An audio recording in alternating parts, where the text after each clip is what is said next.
I mean, I don't want you to feel like you left out or nothing like that. And that's the only reason why, because I don't want nothing to come back. You know what I'm saying? Because, like, that was just you speculating. That's all it was. And you was helping me. Right. But so, okay, so guys, this is the new updates. I did get the records. So I'm waiting for it now. Okay. Yeah, I did it. I was scared at first. And, like, ever since I did it, I feel like my little brother died from soot, too. But to me, it makes no sense. And also, too, I need to know what time he died, too, because that would show that he died first than my mama. Because there was a multiple people who the mom and or brother, whatever. Yeah, well, whoever they said that Billy burnt to a crisp, okay? It took a while to burn to a crisp. And yeah, it definitely takes a fucking while for that to be burnt to a crisp. I mean, to the bone. He's not skinny. You know what I'm saying? He is skinny, but either way, still, it takes a while for flesh to burn. You know what I'm saying? And like I said, we had kerosene down there.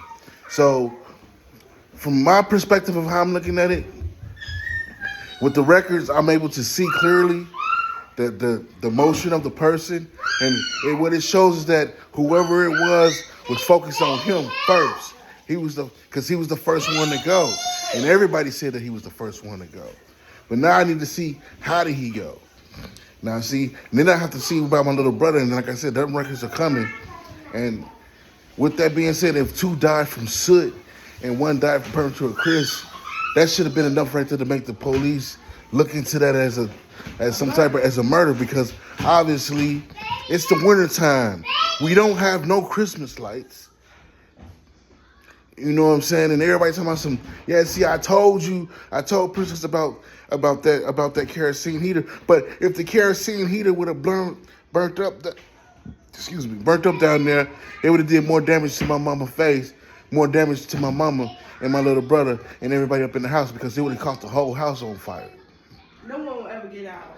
You know what I'm saying? So, and with the basement being brick the way that it is, it took a majority of all that fire and kept it same time. But see, I wouldn't know nothing about that shit at 12 years old. I'm at school. Somebody else had to fucking know about that shit and took full advantage of it, because, look, like I said, kerosene, dude, and we had a kerosene heater, man. That's kerosene is some powerful ass, you know what I'm saying, flammable stuff. And if that shit hit the flesh or hit anything else, that shit is gonna, it's cremating that shit right off the back, because it's kerosene. And that's what I don't see why, how come the fire department didn't understand that, dude? Dude, the only way that shit would have fucking went off is somebody poured it on somebody and set them on fire. That's what I think of. They ain't gonna fucking blow up from no fucking space heater or from no what's the name, because it's secured, it's safe. It's in a strong steel can. And it was brick. And I know it's cold, but goddamn, it was never been that cold to the point where it makes the heater to explode. They would never sell it. So, If it's in danger. keeping my fingers crossed is just as they say, or I don't know, have to reopen the case and just go from there, because obviously there's a lot of wrong things going on. And for one, I'm black. And like, why would you do that to me? You know what I'm saying? And all these other people that's been getting murdered and other shit like that, you're doing everything you possibly can to look into their shit and find out if it's murder or not. But then you just brush mine to the side like that, knowing that we're righteous people. That's mean.